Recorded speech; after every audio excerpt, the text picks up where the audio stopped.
saya di dalam kuburan ada juga sampai ada yang azan kan gitu. Padahal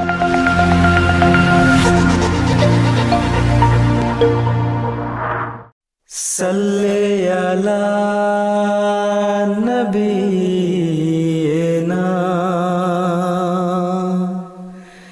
Salli ala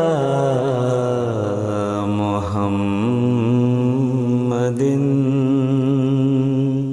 judul keberkatan dalam keitaatan kepada nizam khilafah.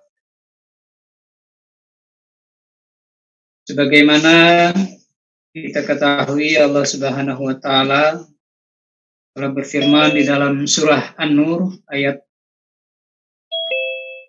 beberapa di dalam Al-Qur'an ya. Dalam surah An-Nur, wa'adallahu alladziina aamanu minkum wa amilus solihati la yastahdifannahum fil ardh kama stahlafal ladziina min qablihim wa la yumakkinanna lahum dinahum alladziina tarda lahum wa la yubaddilannahum min ba'di khawfihim amna ya'budunani la yusyrikuna bi syai'an faman kafara ba'da zalika faulaika humul fasikun. Ini ayat yang berkaitan dengan keberadaan khilafat ya. Bagaimana janji Allah Subhanahu wa taala dalam surah An-Nur ini di dalam ayat 56 bahwa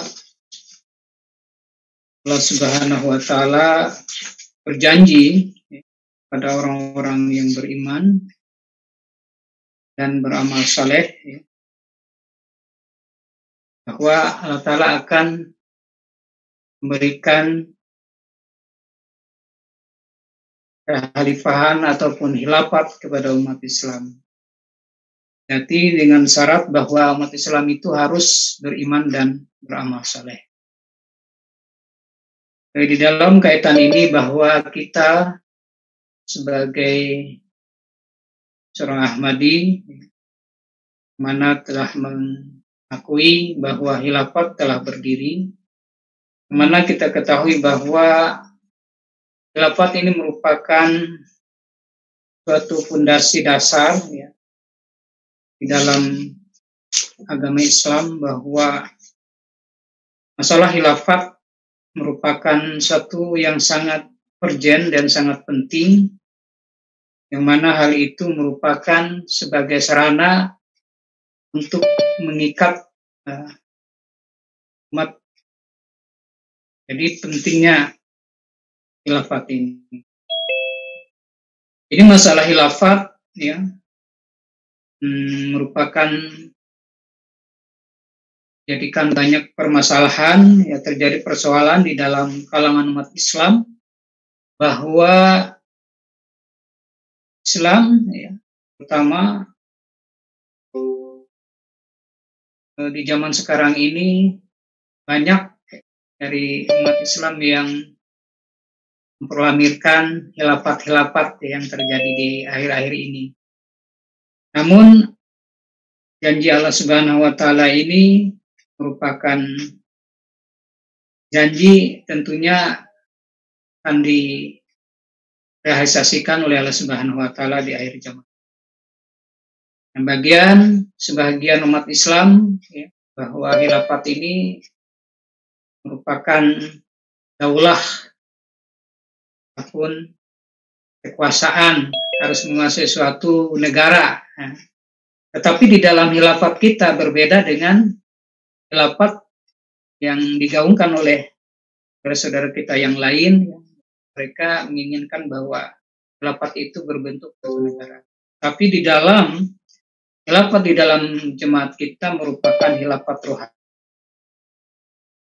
Kalau kita lihat dari berbagai sejarah bahwa banyak pada tahun 1924 ya, ini juga merupakan terakhirnya masa khilafahan Turki ya.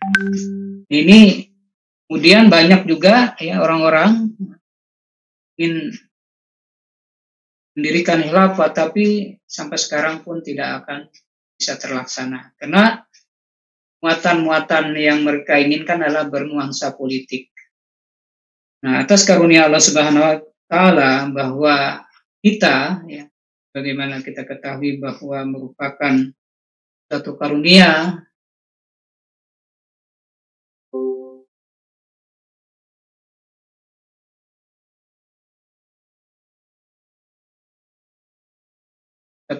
Allah Subhanahu wa Ta'ala kepada jemaat Ahmadiyah bisa mendapatkan khilafat ini. Jadi kita harus mensyukuri atas nikmat Allah Subhanahu wa Ta'ala ini dengan mengikuti segala apa-apa yang diperintahkan oleh Allah Subhanahu wa Ta'ala di akhir zaman ini. Terutama ya berkaitan dengan judul tadi bahwa keitaatan itu akan membawa keberkatan. Jadi kita ya patutlah bersyukur kepada Allah Subhanahu wa Ta'ala di dalam Jumat ini sudah mendapatkan khilafat itu. Tinggal kita mengisi daripada peraturan-peraturan atau mentaati peraturan-peraturan yang ada di dalam jemaat ini. Jadi peraturan-peraturan di dalam jemaat ini adalah disebut dengan nizam khilafat, aturan-aturannya ya. Nah, ini perlu kita garis bawahi bahwa nizam peraturan itu merupakan bagian daripada syariat yang harus kita laksanakan. Jadi apapun yang diperintahkan oleh seorang pemimpin ataupun seorang khalifah tentunya harus kita taat ya.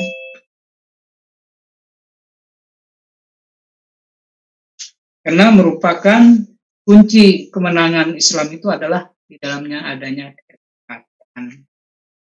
Bagaimana ketahui para sahabat juga ya, dimana kita ketahui bahwa bagaimana ketaatan mereka terhadap perintah-perintah Rasulullah SAW. Itulah kuncinya kemenangan di dalam jemaat ini. Nah, untuk mendapatkan kemenangan Islam di akhir zaman adalah kuncinya adalah keitaatan. Yang terjadi ya kalau di dalam jemaat itu tidak ada ketaatan, maka timbul adalah keterlambatan di dalam kemenangan-kemenangan Islam itu. Saya tidak terlalu banyak untuk membahas tentang ini.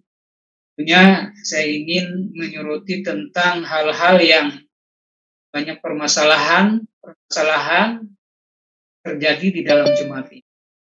Tentunya kita mengetahui bahwa sesuatu yang tidak sesuai dengan ketentuan syariat itu tentunya merupakan suatu pelanggaran ya, di dalam dan khilafat.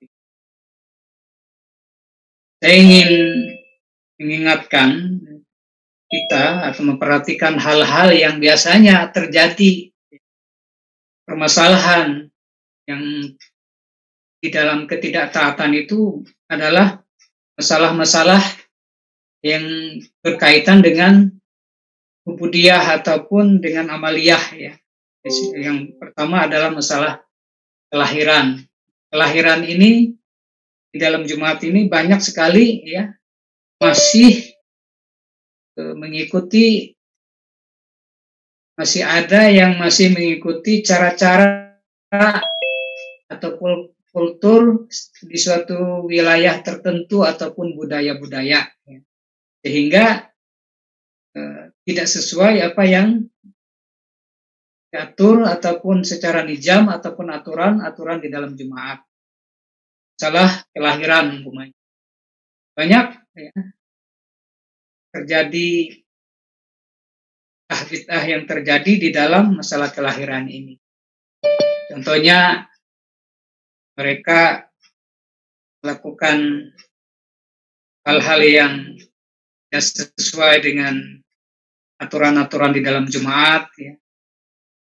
Kadang-kadang mereka melakukan ada ritual-ritual ya, semuanya 7 bulanan, kemudian yang lain-lainnya itu kan banyak yang terjadi. Nah ini merupakan suatu ketidaktaatan di dalam Jumat juga.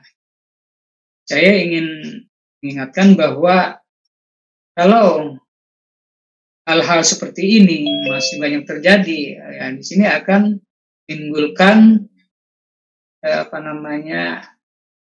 kerancuan-kerancuan ataupun permasalahan-permasalahan di dalam jemaat itu. Kemudian yang kedua adalah masalah perkawinan. Dan perkawinan juga ini banyak jadi pelanggaran-pelanggaran di dalam perkawinan ini. Nah ini perlu kita perhatikan bahwa ketidaktaatan di dalam nizam ini, terutama banyak sekali ya anggota-anggota ataupun yang melakukan pelanggaran-pelanggaran tentunya di dalam perkawinan ini. Memang ini merupakan suatu hal yang sangat berat bagi kita, terutama di masa sekarang ini, bahwa kita melihat bagaimana kehidupan ataupun masyarakat yang banyak dipengaruhi oleh suatu kemungkaran-kemungkaran yang terjadi di akhir zaman ini. Nah, tentunya kita di sini perlu memperhatikan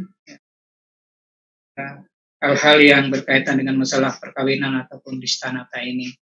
Sehuzur mengingatkan kita di berbagai khutbah-khutbah beliau bahwa pentingnya kita memelihara generasi kita dengan melalui nizam istanata ini. Nah ini pentingnya kita fokus di dalam permasalahan ini ya, banyak sekali ya, yang terjadi di mana-mana ya pelanggaran-pelanggaran ini. Nah ini tentunya jadi perhatian kita. Kemudian juga di dalam masalah kematian. Nah, kematian juga banyak ya, kekeliruan-kekeliruan yang terjadi. Kadang-kadang waktu saya di dalam penguburan ada juga sampai ada yang azan kan gitu. Padahal di dalam kematian itu tidak ada yang namanya azan di pemakaman. Ini saya lihat ada sebagian ya, yang melakukan itu, sebagian memang ada yang sudah baik ya, tidak sesuai dengan aturan-aturan ini. Ini ada pertanyaan pertama Pak Ramadi dari Bapak Yadi. Assalamualaikum, mohon penjelasan berdasarkan Al-Quran atau hadis bahwa Islam tidak menuntut suatu negara harus berasaskan hukum syariah atau agama tertentu. Jazakumullah. Bahwa di dalam ayat yang disampaikan tadi bahwa Allah Ta'ala akan berjanji pada orang-orang yang beriman itu akan menjadikan mereka itu khilafah. Khilafah dalam artian bahwa sini adalah khilafah rohaniyah.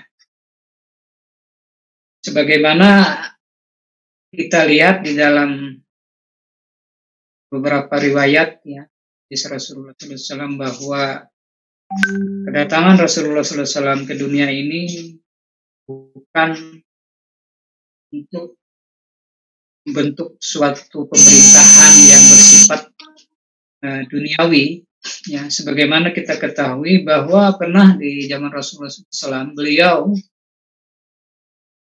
untuk menghentikan dakwahnya, jadi orang-orang kafir meminta kepada Rasulullah SAW meminta supaya mengakhiri dakwah beliau, bahkan mereka menawarkan supaya Nabi SAW menjadi raja. Kalau kita lihat bahwa penawaran itu ditolak oleh Rasulullah SAW. Jadi pada intinya ya, bahwa apa yang diinginkan oleh Allah Subhanahu Wa Taala. Jadi setiap putusan Allah Subhanahu Wa Taala dari sejak Adam alaihissalam sampai Nabi Muhammad SAW tidak ada membentuk suatu negara ataupun pemerintahan. Kita lihat bahwa bagaimana pengikut-pengikut para nabi itu untuk melaksanakan ajaran-ajaran mereka itu tanpa ada harus membentuk pemerintahan, walaupun mereka di bawah pemerintahan tertentu, ya. Walaupun pemerintahan tertentu itu bersifat zalim, walaupun kita tetap taat kepada pemerintah, bahkan kita tidak boleh melakukan pemberontak, fasa iwal mungkar, katanya. Janganlah engkau lakukan pemberontakan, kacauan di dalam suatu pemerintahan. Kita melakukan pemberontakan terhadap suatu pemerintahan pun dilarang, apalagi membentuk suatu pemerintahan. Selanjutnya Pak, ada pertanyaan dari Bapak Agung. Siapakah yang dimaksud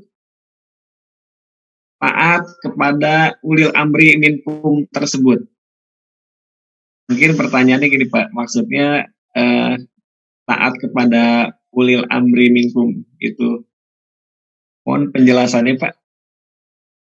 Taat pada ulil amri minkum di sini berkaitan dengan kepemimpinan, ya. Pemimpin ini dalam artian bisa secara pemimpin secara rohaniah, bisa juga pemimpin secara jasmani, ya, mungkin di dalam pemerintahan suatu negara itu bahwa kita itu harus taat, ya. Kan berarti di sana itu kita dasar hukumnya adalah taat kepada Allah dan Rasulnya, kan. Di sana dikatakan atiullah wa atiur rasul wa ulil amri minkum. Jadi fondasi dasar ketaatan kita itu adalah pertama kepada Allah Ta'ala, kemudian kepada Rasul, kemudian kepada pemimpin-pemimpin pengganti pada Rasul ini. Nah, Khalifah mengatakan kita harus taat kepada pemerintah yang ada, kita harus taat, kan gitu. Karena ada pemimpin rohani, ada pemimpin jasmani. Nah, di dalam setiap negara kita harus taat. Makanya kita di dalam Jumat ini tidak ada perintah lakukan kudeta terhadap negara yang zalim. Assalamualaikum warahmatullahi wabarakatuh. Seandainya ada anggota melaksanakan acara perkawinan yang tidak sesuai dengan nizam, maka pengurus harus melakukan langkah apa?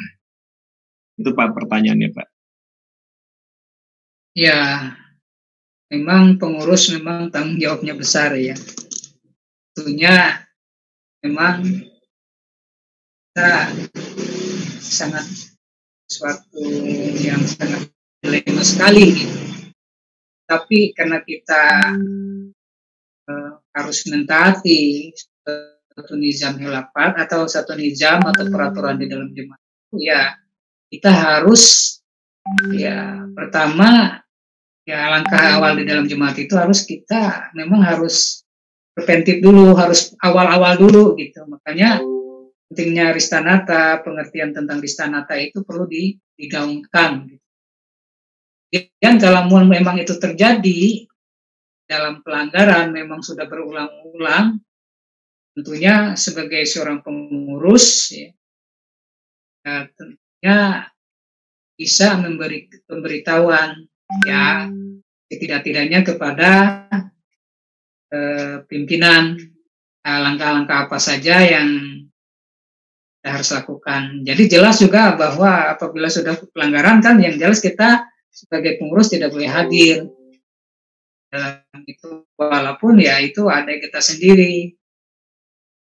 Saya sendiri pun sering terjadi, ya, apabila sudah pelanggaran di keluarga, ya saya walaupun ada ataupun saudara saya tidak hadir dalam perkawinan itu.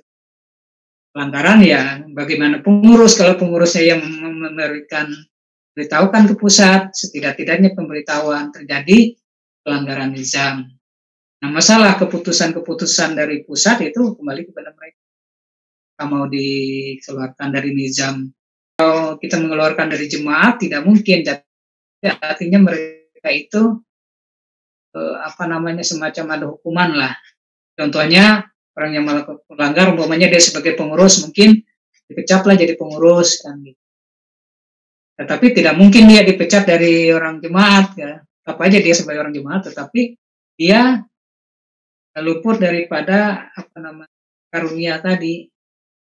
Ya, dia yang tidak jadi pengurus lagi. Salli ala Nabi